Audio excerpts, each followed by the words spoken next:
Yeah, thank you very much for joining us. We're here for our first conversation on for the WohnWissen platform, WohnWissenÜbersetzen. And I have as guests Ilka Ruby from Ruby Press and Camillo Boano, who's teacher both at the UCL and in Turin. And we want to talk today about two very disparate pieces of work that both have been working on or published or made public in recent time. One is an academic article, the other one being an exhibition, a traveling exhibition. And I would like to start with you, Camillo. And your text, Inhabitation, is more than a dwelling.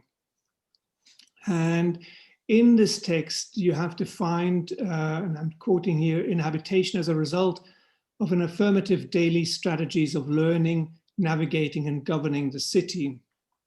And of particular interest for us in our project seemed also the statement that by expanding the notion of dwelling to include intersecting forms of caring, repairing, and imagining the future, we will substantiate the concept we refer to as inhabiting as a relational practice occurring in marginal and fragile environments.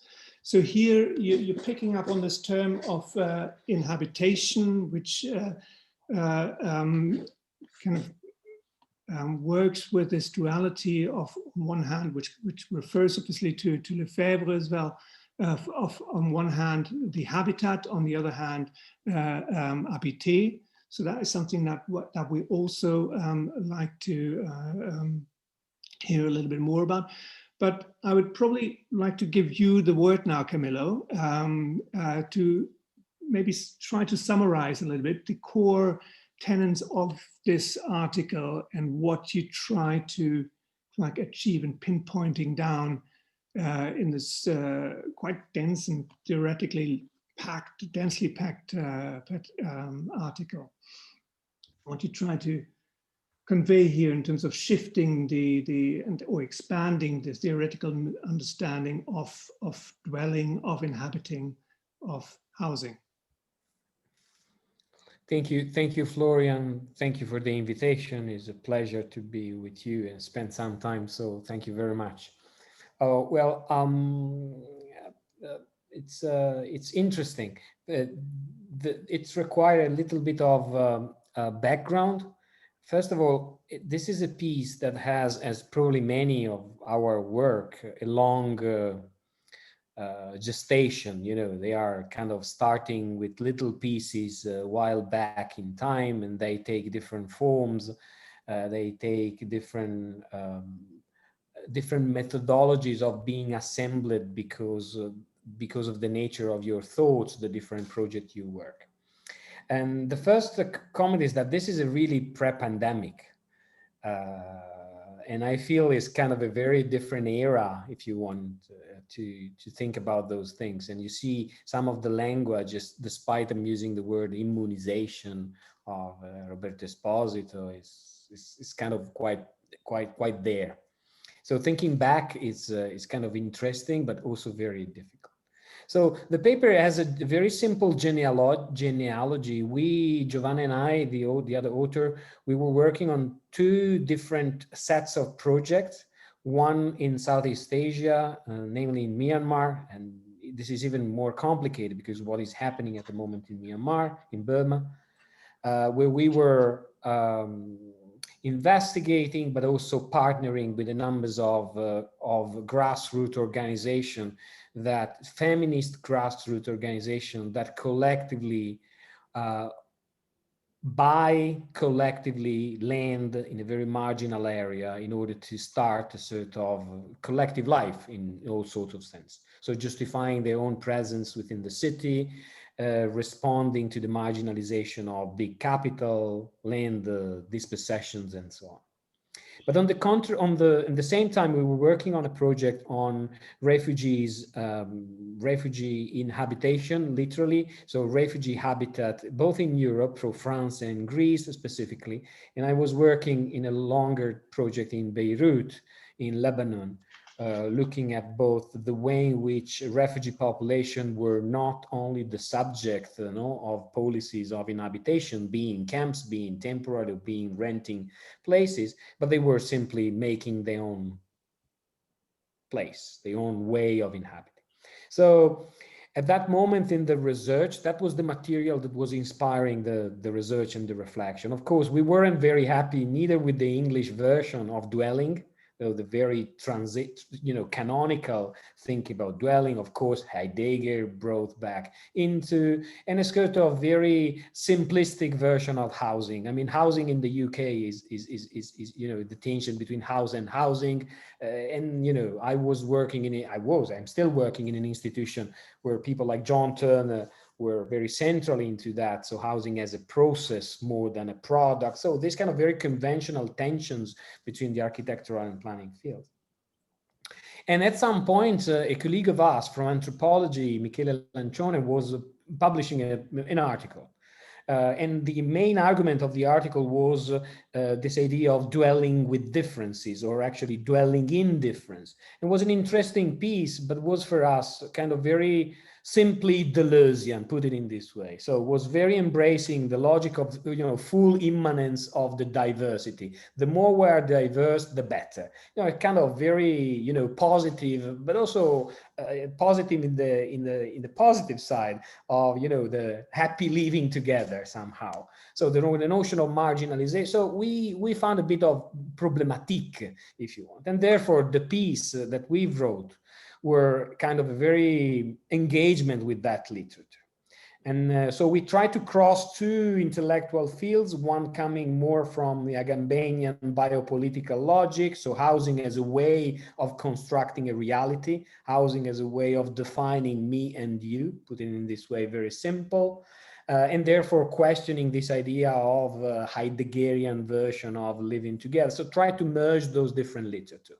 Of course, we went through Lefebvre. We were trying to embrace a more southern perspective of housing. So housing as a collective statement of being, put it in this way, a statement of existence.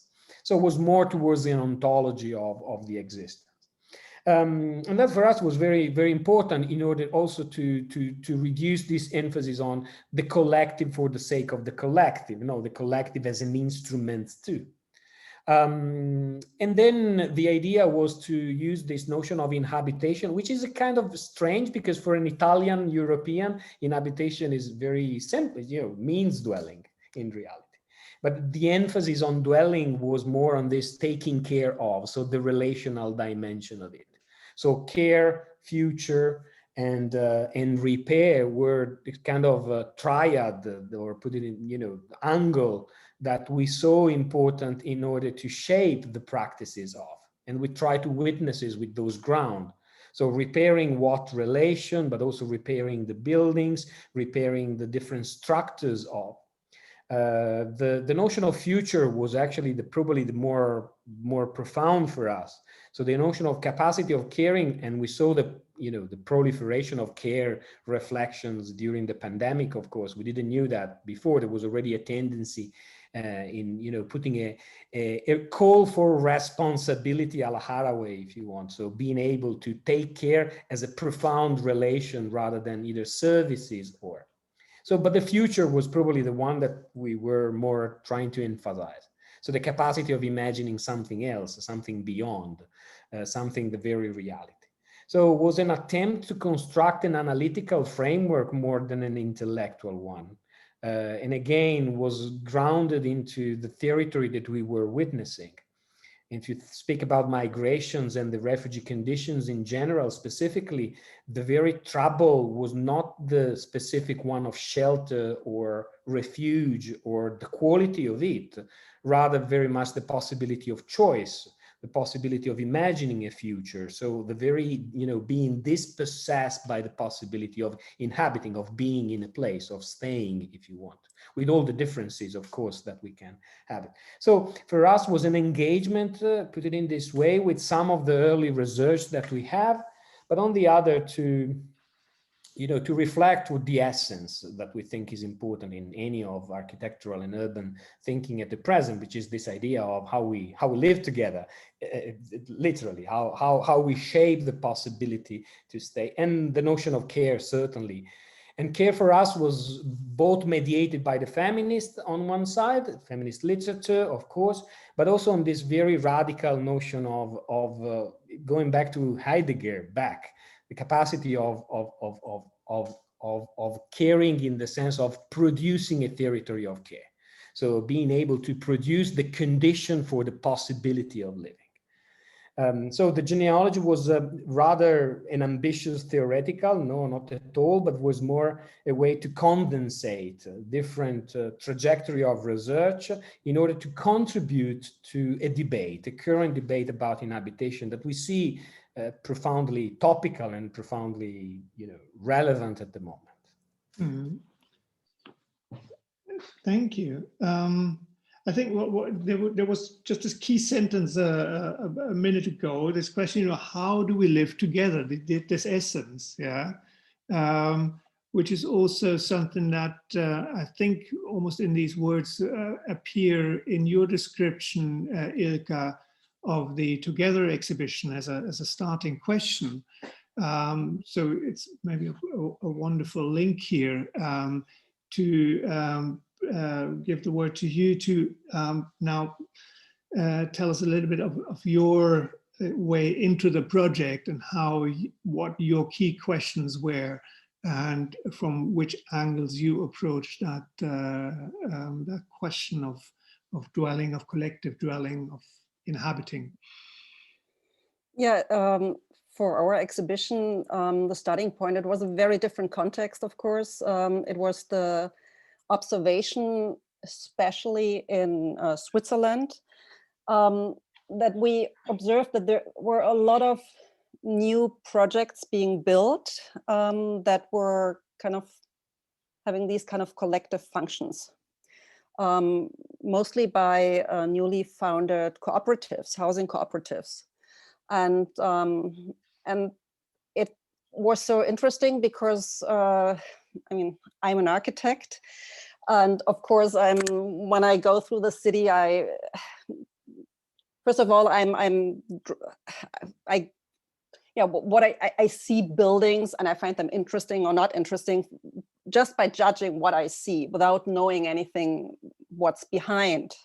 That's the first impression, of course, you get when you walk through the city. So we figured out there is a lot of interesting, also in architecture terms, like a lot of new housing being built especially in Switzerland, and that this is mostly cooperative housing with very interesting, when we dig deeper and did a little bit more research, interesting functions, people that share a lot of rooms and programs, and that these were by these new housing cooperatives, and also new kinds of floor plans that were developed, these kind of cluster floor plans where people would live together in a kind of shared flat, but it's really a new typology of the flat where you not only share one bathroom and one kitchen and everyone has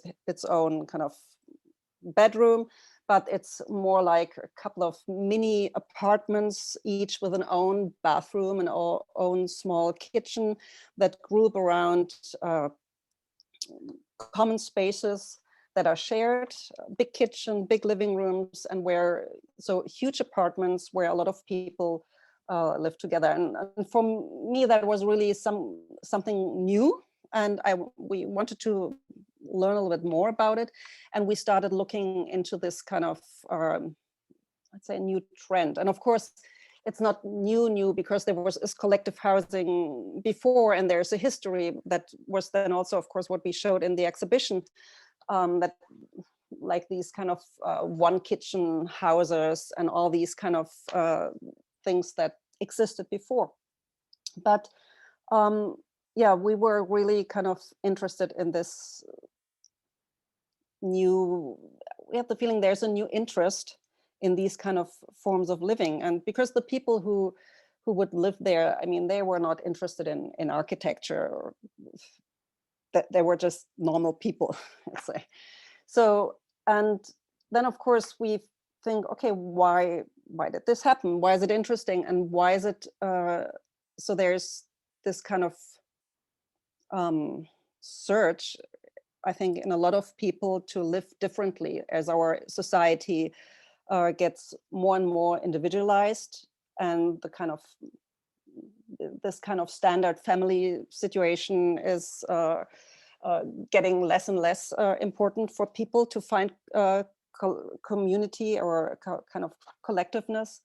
New ways of collectivity are tested, and that was what we wanted to show in the exhibition. So we wanted to bring together a couple of projects from different places, not only Switzerland, but also, of course, other places, and to show people how this would a little bit also feel to live in one of those buildings. Because many people, if you don't visit it, you might not be able to understand how does it really work living together in this kind of huge apartments, in the cluster apartments. So for the exhibition, for example, we did a one-to-one mock-up of one of those apartments, so that you could see how are the spaces related to each other, the rooms, how big are these collective rooms, how big are the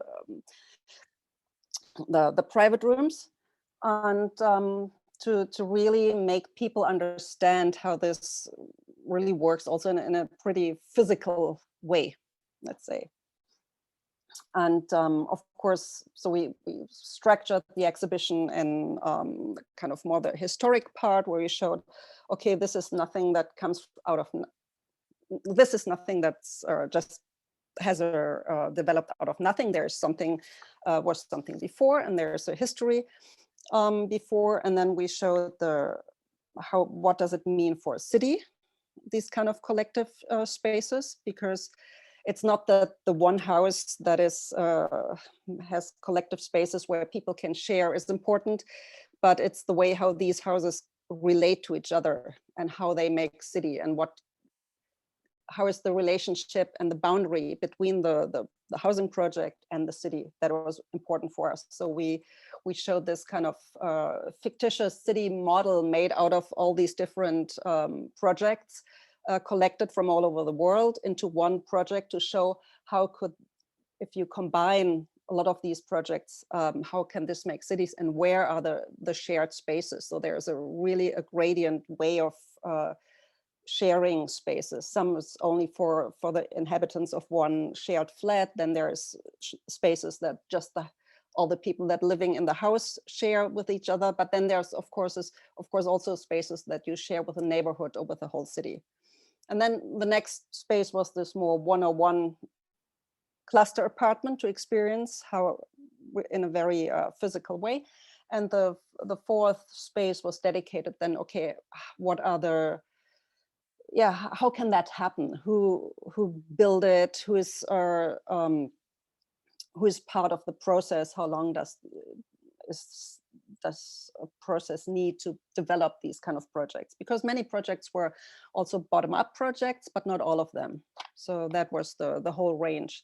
And it was really for us the intention. It was developed for the Vitra Design Museum. So the intention was really an audience, to make that accessible for an audience that has no architecture, not necessarily an architecture background, but really people who are interested. Because I think people who go to a design museum are interested, culturally interested in architecture and design and art.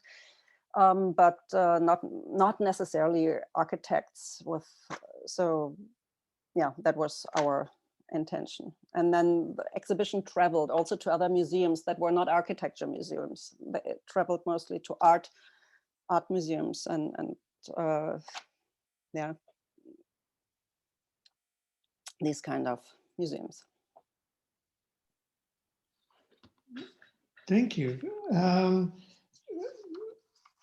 Wonderful. Did the exhibition change a lot? You said that in Hamburg you added an additional part, but was that then where the installations that you produced, did they evolve, or is this an exhibition that was more or less just adapted to the rooms that you had? That the exhibition was adapted to the space, I mean, it was developed for the Vitra Design Museum, which was a very specific space, of course, but then it was always adapted to the spaces, to the venues we went. And for Hamburg, we got just an additional room where we would kind of present the projects on Hamburg. And also for Leipzig in the Grassi Museum, there was also some projects added from Leipzig. But these were then kind of additions. We didn't change a lot the exhibition we had before. We could always adapt it to the spaces. May I come back to your two different positions, trying to relate it what we are interested in with our project of WohnWissenÜbersetzen.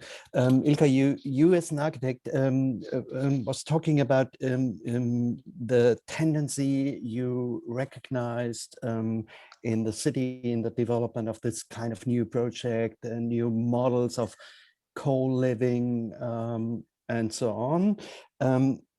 We are used to, as architects, to get to know these novelties, these new tendencies, and we are always interested in to make this kind of developments public. And you, not only as an architect, but as well as an editor and curator, you are interested in making these tendencies public. So, but we all know about that this is really a small development going, maybe, which is, you name it, going out from especially Switzerland, where we have some of this example built and realized. But we know as well that this is really not the main thing which is realized in the by the building industry, right? Yeah, or the housing industry. We know about the developments in our cities in Hamburg. We have this program of 10,000 apartments a year, and if we could go to the statistics, we see we have to recognize that half of this is the 3-room apartment. So it's the habitat of the core family, which is reproduced any longer. So the question occurs, okay, having this living practice in the city as well. So in Hamburg, we have only 12% of the traditional core families as households.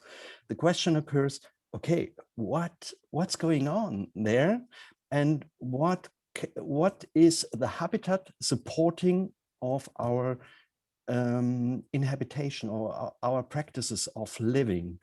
How does that go? And so there's the interesting point in the combination of your two, the theoretical conceptual framework of what can research do, and this is part of the academic discourse. We at the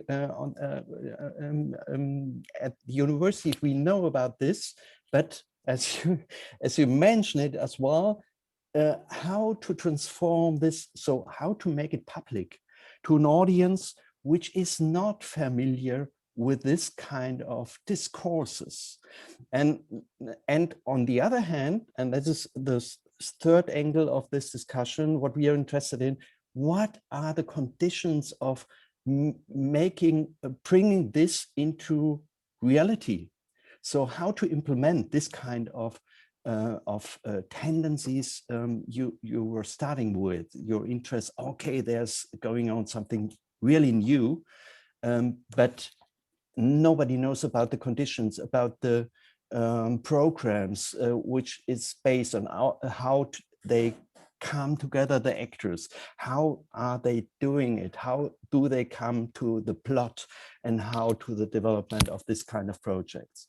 So that's our interest in the combination, or in the setting in relation the theoretical background with the till the communication, to make this kind of experience public. So maybe as a question to you both, how to arrange it? So we know about the need, that something has to happen, and how to make it on the different levels. I think both of your positions are really important. But on each of this position, we can address only a small or wider range of people. So how to do it? That maybe the tendency of some really nice projects goes to the housing industry, or the politics, let's say the politics. Yeah, I think politics is a good is something you really have to also consider, because there can be a lot of nice projects being built by grassroots groups that do their projects. But if this doesn't get into politics, then yeah, they will stay these kind of singular projects. So I think it's really the question how we need politicians that understand what is good about these projects, and that are willing to include this and do some kind of more experimental ways of developing cities, or part of the city. And I think by producing good examples, the more good examples are produced and realized, the more it will be reproduced. And that might start a little bit slow, but I guess the more it is realized, the more will it be pushed. But I think that the politicians are important for that, to make them understand what's good about it. How do you do this? Of course, we have those architecture has its lobby groups that are there on their kind of that talk to politicians. So they should be also taken into account. Something like Bundesstiftung Baukultur and all these kind of institutions are part of that, to make that more public. But because I think if you just rely on the market, it won't happen. And that's also the good thing about these about the concept of the cooperative, because in a cooperative, all the people, they are members of that cooperative. So it's not something, and they can decide in the end what they want and what to do. So I think that's it's really a good concept if you try to make good housing, for also inclusive housing for a lot of people. Yeah, that's very important, and it's a very complicated questions, and probably there are several questions in your own questions. So we'll try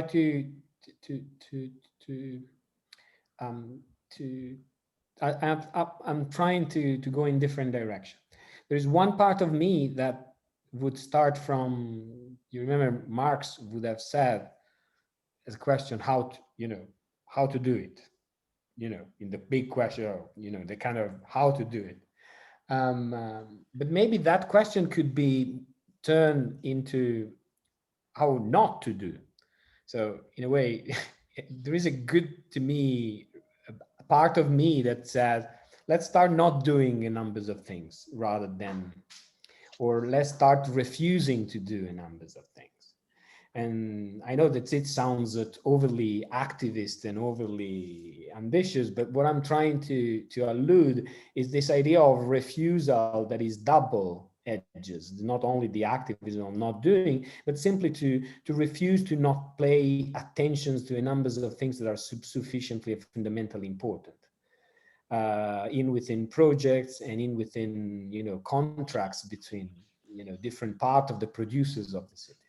This brings me to the second point that I think is important, is that cities and the environment where we live are not homogeneous at all, and therefore this multiplicity of diversities that Ilka was alluding. The fact that there are many things that happens across lines, just in the cracks of the opportunities of a leftover space, rather than a market approach that is very much more voluminous. And so what I'm saying is that probably there is a complexity of the production of the built environment that would make us think that rather there's not only architects and there's not only one big, but there is a multiplicities of those different actors that play differently.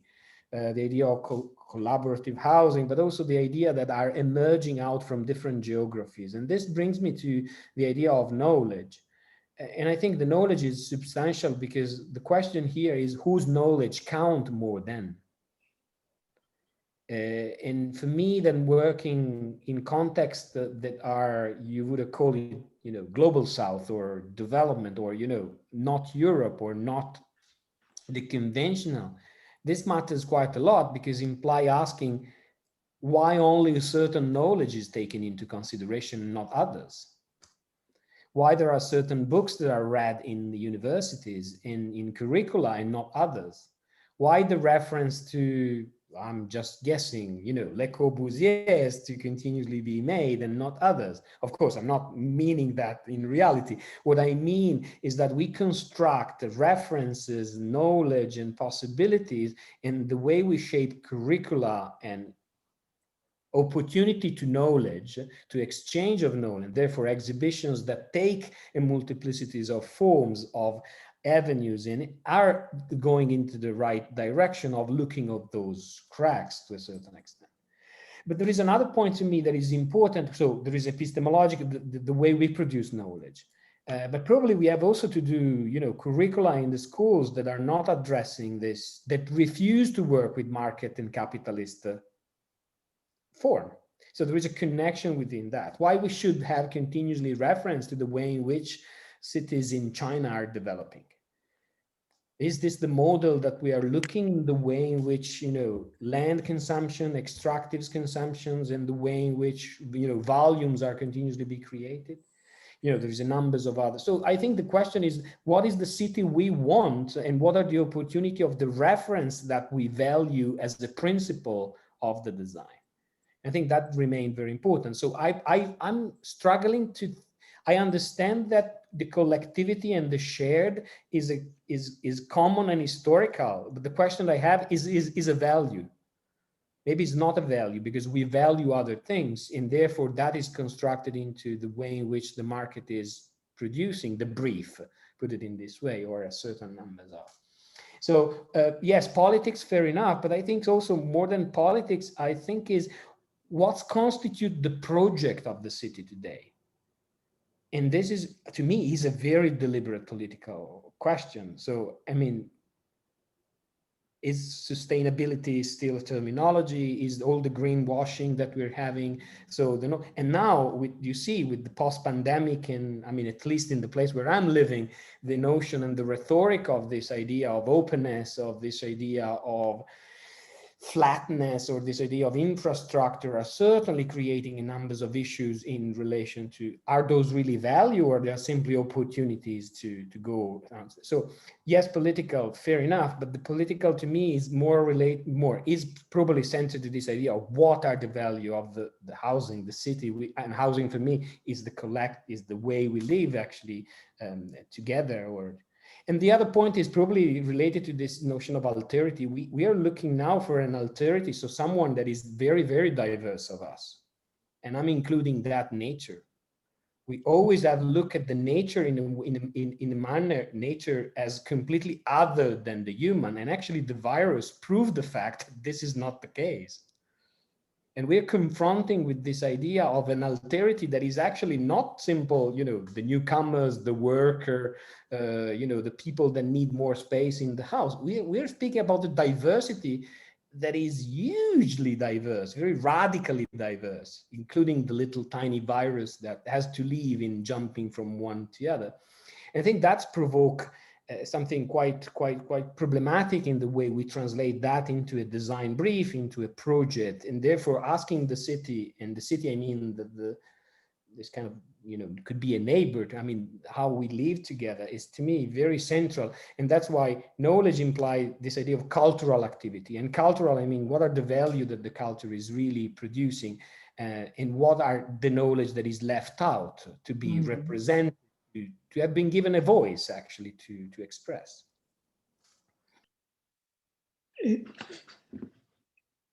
Exactly. Earlier you said, it's about also the capacity of imagining the future, how we're living, this capacity. And I think that is something that exhibitions in particular, Ilka, are obviously also capable of, this imagining of a future. And you've done this with this one part in the exhibition where you created this imaginary city of all the public spaces where that collectivity actually came together. So here there is in a sense also a demonstration of what is possible, of what, how relations between different spaces, between different buildings could work or should work. And in that sense, it is this maybe a guidance as well to others to follow, to implement. But I think that's the potency for me, at least, in exhibitions like yours as well. Yes, on one hand, showing the historical precedents as well, but also of taking this and now combining this in a way, curating it together that points towards possibilities. And is that something that you deliberately work with as well in your exhibitions? Yes, absolutely. We in our exhibitions really try to produce also images and narratives that so that people can easily relate to. And for this, of course, exhibition is a really good tool, especially if you talk about city or architecture, because it's a 3D tool. Whereas, I mean, architecture usually, of course, you have the one-to-one is the city. This is the architecture exhibition you should visit. But of course, you can't do this all the time. And to bring it together and condense it, and if you have the possibility to do this in an exhibition, that is 3D and where you can show models and also large models. And I think this is a really good tool to project into the future, and something like what if, so that people start thinking and making their own, start maybe dreaming. So I think it was really great in the exhibition. There were a couple of people, elderly people, who, because they visited the exhibition, started kind of elderly WG afterwards. And I think this is something we really also wanted to achieve, that to make it really kind of in a physical way, that you can place yourself into this model and imagine yourself in this kind of condition and ask yourself, okay, do I want this? Is this the way I want city to happen? What is good, what is bad, and to have something to discuss about this. But these kind of, producing these kind of images and narratives about future cities and future living together is really important. Camillo, you are also an educator in urban design, and you also teach urban design students. So there then also the question, how do you take this this work that you've in a way condensed also here in that article back into a design studio? So how's the transfer happening there? How's the translation, this instilling of that idea of the inhabitation and a different reading of this living together? How is that working then in a propositional work as well, rather than just an analytical work? Is that something that you do with students? Yes, sure. Yes, something that I do, but it's a continuous battle, as you can imagine. Yeah. It's a battlefield, as we all have experience in pedagogy. But I think it's a very interesting battle also because it's intergenerational, if you want. There are two issues there. One is sometimes my work with this idea of refusal, which is very Agambanian in sense. No, I'm always asked this: what if you don't do what you want to do? And this is a very fundamental provocation for architects in general, but designers in general. We jump into solution, and the process is exactly resisting this possibility of solution, which doesn't imply not giving a solution, right? But actually to struggle, to battle with this intention. And that is a very important pedagogical sense, which is often, going back to the origin, to change the brief, to change exactly what if, to imagine other forms of possibility. Whether this is kind of a logical and, could work much better than in some places than in some generation than in other. I think there are two issues there that are making the trouble more problematic, which is the contingency present at the moment. And there are two issues that makes, to me, making this more complex. One is the notion of crisis. Crisis all over, crisis of, environmental crisis, refugee crisis, virus crisis, this kind of continuous emergency-led version. No, and this, opens a numbers of important narrative, but also drive the project towards, scenarios of solution that are very much, contingent. No, today there is one, then there is another, and then you adapt that. And that, especially in school, in some, pedagogical process, that remain a bit of problematic. And the second one is this idea of imagination, which I love. What Ilka was saying, we struggle because we are lacking imagination sometimes. And I think the lacking is not only in us, but I think we need to rediscover the possibility of extreme imagination. So going to reread some of the fundamental literature that was opening imagination, thinking about fantasy world, thinking about Ursula Le Guin, if you want, some others way of thinking, because I think we struggle to think the word as the word that we experience rather than the one that we really want. I reread recently, probably I'm too, genuinely influenced by that, but I reread Eduardo Vivero de Castro, that was speaking, anthropologist, speaking about the encounter with the animism in Amazonia. And the animism in Amazonia was fantastic because it was this idea of encountering forms of life that are completely different than you. But that forms of life of, the animal, the plant, those very strange, individuals and life, they were telling a different stories of life. Yeah. And I think that encounter for me is very prolific. What does it mean pedagogically is really to start to breath in a different version. So for example, what I'm doing pedagogically often really is trying to embrace with this kind of very different literature, very distant literature, and sometimes is a very political literature, Achille Mbembe, that looks for a sort of very problematic version of and I think that is important because immediately translate into a possibility of a narrative and imagination of architecture that is not immediately a building, but would later become something. And I think that would later, that interval of time is a super time for students and us to engage in conversation, which is the third element, is conversation. School has been shrinked to reduce the possibility of conversation. And I think what I love about Zoom, despite I hate Zoom, is that forces us to have conversation. Yeah. Allowed, to break these boundaries, to not be in trouble, to contact Germany and, Spain and have a conversation, make that much easier than, people to travel and so on. And I think conversation are important, and that gap allow more depth conversation with you, more doubt. And I really like this, what Ilka was saying about that what if, which is actually a very fundamental question for me. What if? And that what if continue, not ad libitum, not forever, of course, because it's not the matter of architecture, but in terms of a pedagogical project, remain a vehicle to allow other forms of imagination with different perspective. I think that is important, is a different perspective to be embraced into that.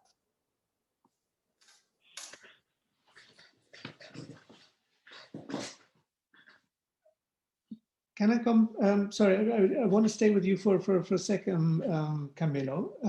Just to maybe also go back to the situations that you described at the very beginning with your research in Myanmar and the refugee housing questions.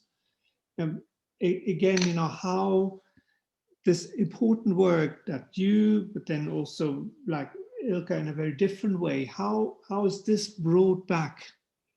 Is this at all possible or necessary even, yeah, to like make a loop of this knowledge transfer?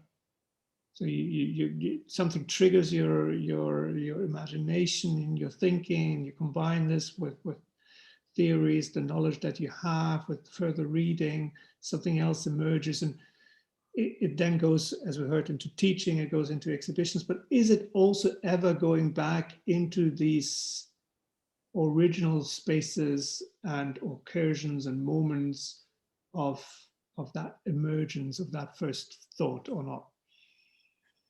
Well, in my case, in some project has been much easier to go back, in others less. It's definitely not a generated version. In some of the projects, we work with this idea, which is probably a very conventional idea of co-production of knowledge, which is definitely, not only an ethical position, which is obviously acceptable, but there's a more of methodologies of, trying to, if I would be in an architectural language, to reduce this authorship's dimension and to be able to cite people differently in a way is to take care of the relationship that you construct and create.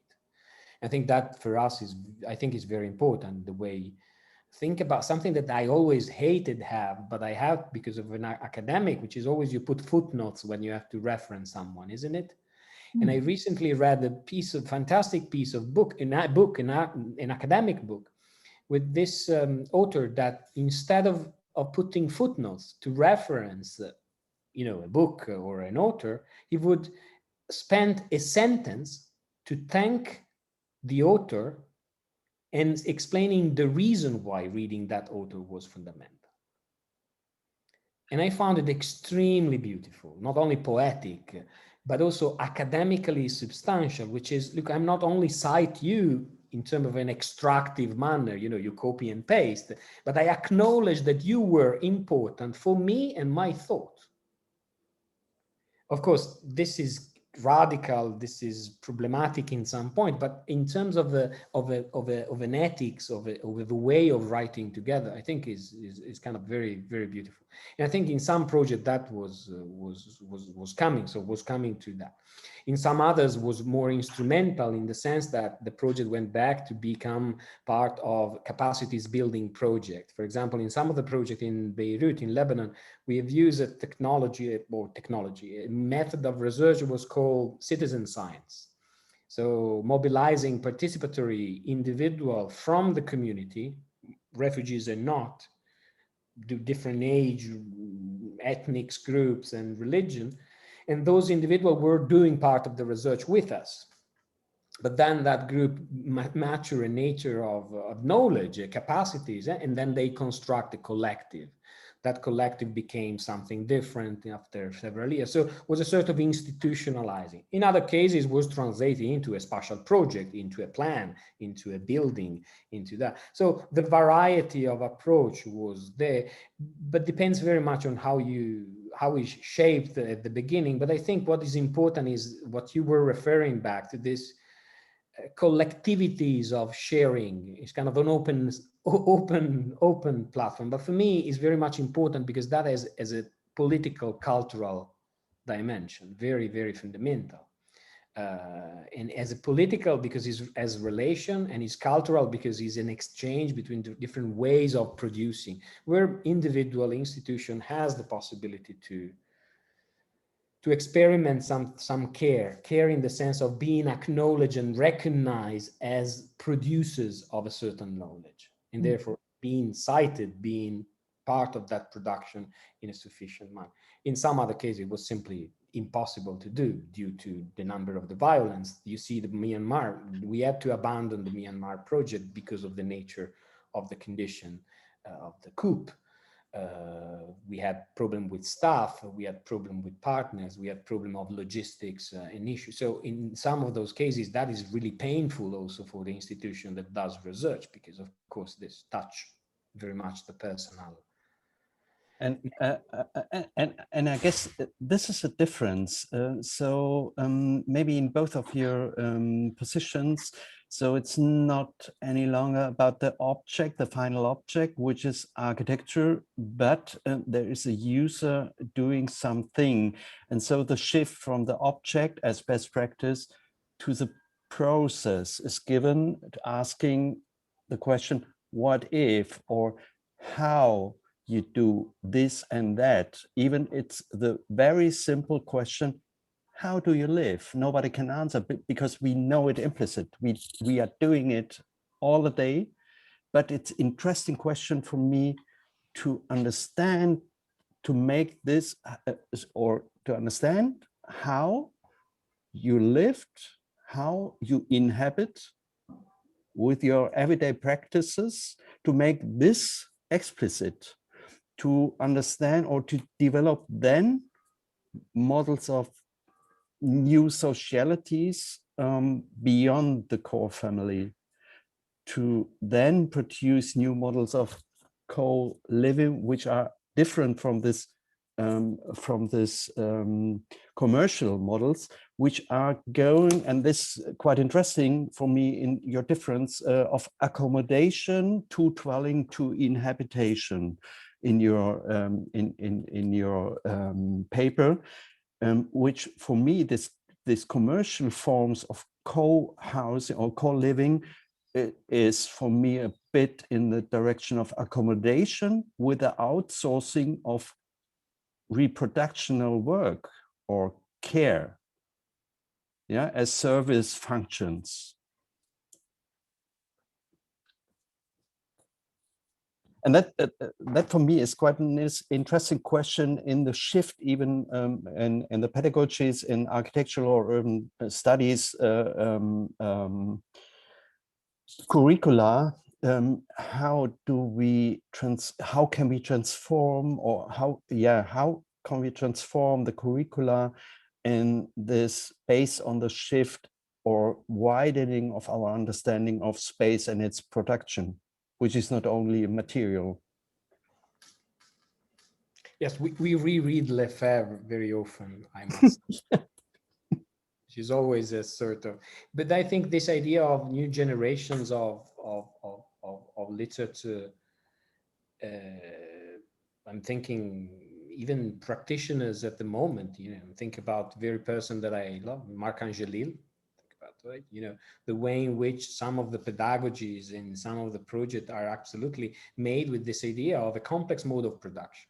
I think that would sufficient to be kind of the idea of ecology and economy and ecology of different mode of production. This is definitely a very important position for me. Without, the other provocation is, yes, living with others, but you decide with whom. And, sometimes, there are people that are not able to decide with whom to live. And this is not only the extreme conditions or the one that never gets to design studio because are either too radical or too irrelevant. But I think this idea of, alterity and very radical alterity is something that our cities at the moment are confronting us, and not necessarily, being so distant, very close to Europe. What does it mean, radical alterity? Is something that we are not able to imagine. And we struggle to this idea of imagination. And we have also this idea, which I think is fantastic, of alterity not only in space, so in proximity, but also in time, which is this idea of generation, which definitely reproduce the problematic with, the sun and the sun and the sun generation. And so re-problematize this idea of sustainability in resources in general. But what if we're not able to choose? And I think that is very important, because co-working and co-living with people as the same, and so question of race are certainly very central to me yet, and have to be brought back at the center of, and actually they were historically, already taken very seriously, probably in different latitude. In Europe, we have different histories of that, but certainly has, those points, at least for people that, for the region that I'm working on, certainly are very, very fundamental. I think another important point you made when we're talking about that it's so important that the conversation is going on is also, of course, to take into account the user and the conversation with the user of those projects. And of course, this is very easy, and I would say the best projects, of course, result in a kind of participatory way, where there is a user and the architect can talk to the user or the users and find out, okay, how do you live? What do you want to live? What is important for you? And many of those projects we showed in the exhibitions were developed in such a way. And it's interesting how architects use also models or games or whatever to kind of play, to find out and to find a language that is not this kind of architecture talk, but really to relate to people who, to that tell and explain what they want and how they live. So I think this is interesting, but this is the easy part, I would say, because then you have the direct relationship between the user and the architect. What is more difficult is, of course, how to extract out of maybe of studying these kind of projects and out of the knowledge that is produced through these kind of projects, how to project that into a project where you don't have a user, where you don't know who will live in your house as an architect. So there is another way of kind of, you have to extract something out of that and imagine again. And but I think a very helpful kind of mind game is to also imagine that everything that you produce is never final. It's just a state in between, and it will change, and it needs to have the ability to change and to adapt, because we can't we don't know the future. Of course, we think about the future and imagine something, and we give some kind of structure that is hopefully robust enough to be changed and to be adapted to whatever there is. And hopefully, I think it's important to figure out what are the boundaries so that I don't cut off some future developments that may be important. So I think that is the tricky part then. It's actually a wonderful closing remark as well, for in a sense also reflecting, I think, to a certain extent, our ambition for our WohnWissenÜbersetzen platform, which is an ever evolving and changing kind of knowledge repository, which puts imaginations based on existing knowledge, but in a way projecting them into the future in new ways together. So I really want to thank you both for spending this time with us, and more importantly, spending these wonderful thoughts and with sharing these thoughts with us. This has been really enriching, and we will now edit to a certain degree this little 1 hour here, and making it part also of this repository of knowledge on the website, putting it into relation with other pieces from yourselves, like the articles, like the exhibition videos, etc., so that there is existing linkage as well, also with references that you both just mentioned, or projects that you had in your exhibition, Ilka. So there will be a lot of links that can be made between what we've talked about here today and additional and other material that will migrate around it and towards it. So I stop the recording now.